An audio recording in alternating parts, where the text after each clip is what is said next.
KGF movie में याद है रोकी की माँ ने क्या कहा था?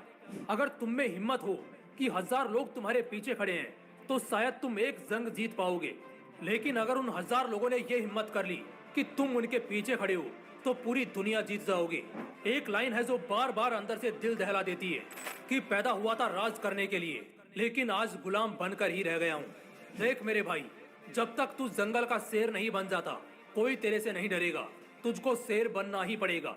ताकतवर लोग ही इस दुनिया में राज करते हैं, जो कमजोर होते हैं वो हमेशा या तो मर जाते हैं या फिर मजबूरी में जीते हैं। पूरे धरती पर एक अकेला जिंदा प्राणी शेर ही है जो साला अपनी धाक से, अपनी दहाड़ से, अपने गुरूर और अपने फितूर से पूरे जंगल को झुका देता है। पता है ऐसा क्यों? क्योंकि वो अकेला 100 के बराबर होता है। ताकत होना ठीक है, हिम्मत होना भी ठीक है, तेज दिमाग और तीखी चाल होना भी सही है, लेकिन क्या इन सब से कोई राजा बनता है? शायद नहीं। क्या इनसे कोई मॉन्स्टर बनता है? बिल्कुल भी नहीं। क्योंकि अगर ऐसा होता तो हाथी और दरियाई घोड़ा जंगल पर राज करते। अगर ऐसा होता तो नेवला और जंगली कुत्ते भी जंगल घेरने की हिम्मत करते। अगर ऐसा होता तो लोमड़ी और चीता भी शेर के बाप होते। ऐसा नहीं है। ताकत, हिम्मत, तेज दिमाग, तीखी चाल सब मंजूर है, लेकिन इन सबको छोड़कर एक ऐसी बात अगर किसी बंदे में आ जाए तो वो अकेला 100 के बराबर होगा। वो बात है सुल्तान बनने का एटीट्यूड। जिस बंदे ने पैदा होने के बाद से लेकर कभी भी किसी की गुलामी ना करने की कसम खा ली, उसका एटीट्यूड 7वें आसमान पर है कि चाहे जो हो जाए वो सुल्तान बनेगा, किसी का गुलाम नहीं। ठीक पुष्पा की तरह। तो चाहे पत्थर पर लिखवा कर ले लो, वो बंदा 100 के बराबर ही नहीं, लाखों में एक होगा। और वाकई में वो बंदा बहुत तगड़ा होगा। उस बंदे का तुम सिर काट सकते हो, लेकिन मजाल है कि तुम उसका सिर झुका दोगे। तुम्हारी जिंदगी छोटी पड़ जाएगी, लेकिन तुम उसे गुलाम नहीं बना पाओगे। ऐसा नहीं कि सिर्फ फिल्मों में हमने ऐसे लोगों को देखा है जो अकेले 100 के बराबर हों। छत्रपति संभाजी महाराज, महाराणा प्रताप, पृथ्वीराज चौहान, भगत सिंह, रविंद्र कौशिक, ऐसे बहुत शेरों को हमने देखा है जिनका नाम सुनकर ही सामने का झुंड थर थर कांपने लगता था। यही मैं तुम्हें बताना चाहता हूँ, खासकर ये बताना चाहता हूँ कि तुम अकेले 100 के बराबर बन सकते हो। इस दुनिया में बहुत से ऐसे लोग हैं जो एक पूरा गांव संभालते हैं, जिला संभालते हैं, देश संभालते हैं, पूरा फेडरेशन और एडमिनिस्ट्रेशन संभालते हैं। यानी वो एक साथ हजारों लाखों लोगों को अपने कंट्रोल में रखते हैं। क्या लगता है उनके अंदर कोई अद्भुत ताकत या कोई वरदान मिला है उन्हें? नहीं मेरे भाई, बस क्योंकि वो अकेले चलने से नहीं डरते, अकेले लड़ने से पीछे नहीं हटते। जिस तरह एक शेर हर हालत में एक शेर ही होता है, भले ही उसको 10-20 जंगली कुत्तों ने घेर लिया हो, मगर फिर भी वो अपना वजूद नहीं छोड़ता। और अगर मौत से भी बढ़कर तुम्हारा वो इंडिपेंडेंट एटीट्यूड हो गया ना, तो उस दिन तुम 100 के बराबर हो जाओगे, एक मॉन्स्टर हो जाओगे।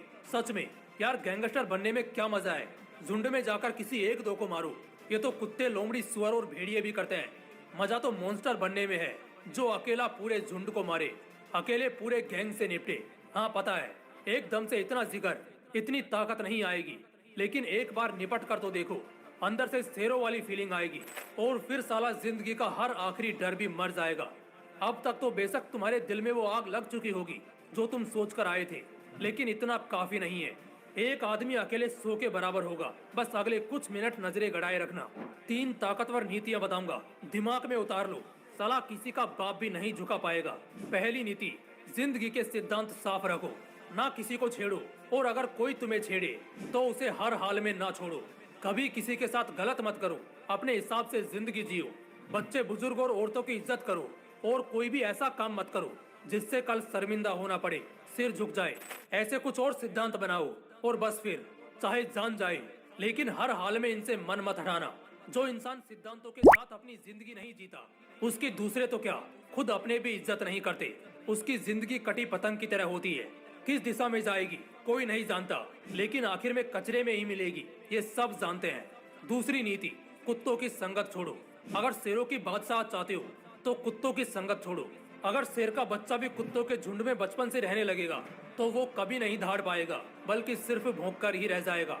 शेर का बच्चा भले ही राजा की प्रजाति का होगा, लेकिन अगर बचपन से वो सिर्फ शिकार बनता रहेगा, शिकार करना नहीं सीखेगा, तो उसे कोई अपना राजा नहीं मानेगा। इसलिए शेरों की संगत में रहो, क्योंकि ऊंची सोच वाले बनोगे तो ऊंचे दर्जे में रहोगे। तीसरी नीति, अपनी सारी कमजोरियों को खत्म कर दो। दुनिया का सबसे ताकतवर इंसान भी जल्दी हार जाएगा अगर उसकी कमजोरियां ज्यादा होंगी। रावण जैसा त्रिलोकाधिपति भी महज एक बाण से हार गया, क्योंकि उसकी कमजोरी उसकी नाभि थी। इनफैक्ट इसके अलावा उसकी कोई कमजोरी थी ही नहीं जिससे उसे हराया जा सके, मगर अपने घमंड, और इस कमजोरी की वजह से वो मारा गया। याद रखना, तुम्हारी जितनी ज्यादा कमजोरियां होंगी तुम उतना ही हारोगे, कमजोर ही रहोगे और हमेशा गुलामी और समझौते में ही जिंदगी कटेगी। मॉन्स्टर बनना है, अकेले सो के बराबर होना है, तो अपनी हर कमजोरी को एक एक करके खत्म कर दो। दोस्तों, इस वीडियो के बाद मुझको नहीं लगता कोई भी अब बेचारा या किस्मत का मारा बनकर रहना चाहेगा। यहाँ से शेरों वाली जिंदगी जीनी है, सुल्तान बनकर मरना है। जब तक जिएंगे अपने दम पर जिएंगे, अकेले सो के बराबर बनेंगे। बस इस एटीट्यूड को दिल में बनाए रखो, बसाए रखो और आग लगाते रहो। अगर वीडियो अच्छा लगा